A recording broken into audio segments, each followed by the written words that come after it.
Campaign trail ba? Sasama ka ni DJ? Hindi ko pa yan masasagot. Masama ko sa Clark. Okay naman, masayang-masaya. Pero now nandito ka For the entire cast of Incognito, and of course, support natin syempre sa bagong palabas, and especially sa anak ko, kay Daniel. Kamusta katrabaho, ma'am, yung anak niyo? Parang first time na matagal kayo magkakasama in one show. In one show. Support siya. Support lang kayo. Pero possible ba magkaroon ka ng role dito? Maybe yung bunso ko, si Carmela. Wow. Abangan po natin. After po ba ng campaign balak niyo pa bang bumalik sa kabila? Of course, hosting, ay kung saan, baka dito ulit. Tawid-tawid lang, total gano'n naman. Pero ngayon sa gagawin ko for public service, baka mag-focus na lang talaga mo. Hayaan ko na yung mga anak ko dito sa industriya mo. Inumpisahan natin. Pero iba ng priority mo. Mahinga na, public service tayo. Mas masarap sa feeling. Maraming matutulungan. Mas masarap sa Bakit feeling. nagbago ang priority mo? Bakit nag-iba? Matagal ko na gusto talaga yung public service, diba? Alam niyo naman yun. Pero ito kasi nabigyan ako ng pagkakataon na mas marami talagang natutulungan. At I am really happy na nasaan ako ngayon. With my team of party list, they're all from Leyte. Yes. They're all from Tacloban City. Mga kaibigan ko talaga. Sina Martin, Hindi na lang ikaw nag-nominate. Marami kami, may dynamics kasi may mga planning yan. Ang importante, kami ay magkakasama. Nung nagpaalam ka sa face-to-face, may ano ba na sinabi sa'yo na welcome kang bumalik to CK? Yes. Okay. Oo, kung ano yung, kasi hindi naman yan, not just face-to-face, kung may ibang show na pwede. Kasi kailangan nagpaalam talaga ako. Pero syempre priority natin si ABS because nandito na, ito talaga yung pamilya, diba? Ang sinasabi ko lang kung nagbubukas ang mga pintuan at lahat naman ay nagkakasundo-sundo, alam nyo masyado nang magulo, kaya sana ang industriya natin, talagang tayo mag-initiate ng pagkakaisa. Tsaka importante wala kang winner ng bridge. Hindi tayo ma-burn ng bridge. Kasi pag ako nag-burn, totoo kasi siyang nasusunog talaga. Hindi talaga. Natuwa po. Kumusta ka na, Carla? Kumusta ka? I'm okay. Sobrang saya ko. Kasi I'm a lola now.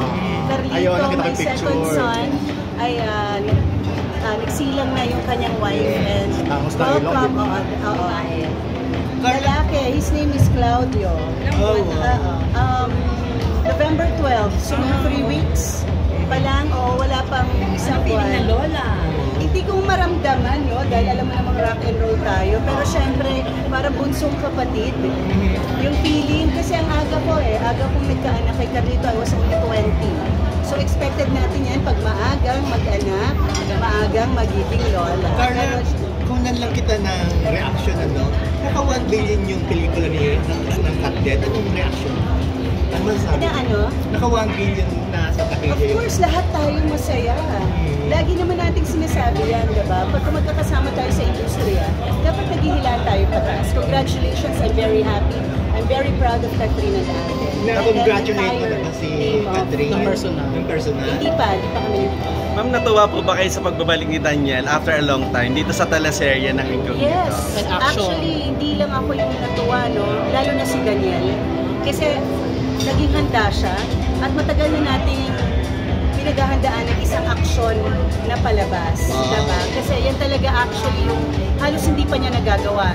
Nagawa na yung drama, comedy, and Ito kasi all-out action. All-out. Ito kasi all-out action. Happy siya with Tito Ian, Richard Gutierrez, Ian Generacion, and of course Baron Geisler. Kasi talaga nakakahugot siya ng marami siyang natututunan. Malaking actually project ito. Malaking artista. Wala bang naging problema sa billing? Wala naman. Sa amin wala. Basta ang importante, ano bang kaya mong ibigay at ipakita? Okay na yan.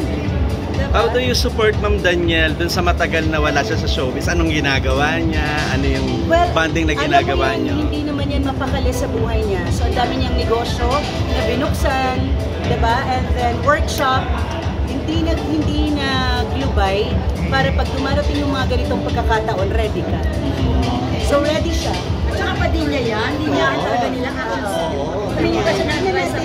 Saka abangan natin yung malaking pelikula niya next year. Meron pa. Sino makakasama niya? Action, wala pa.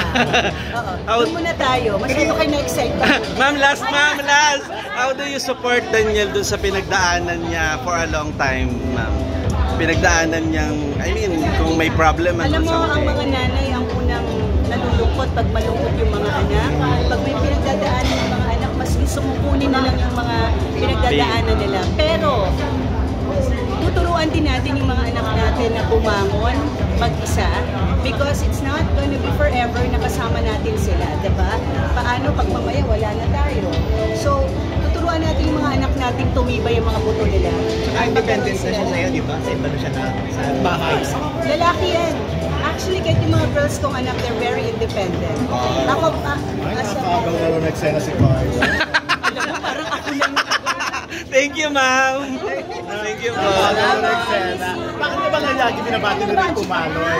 May secret deal kayo, no? Thank you, ma'am. Para dito na video.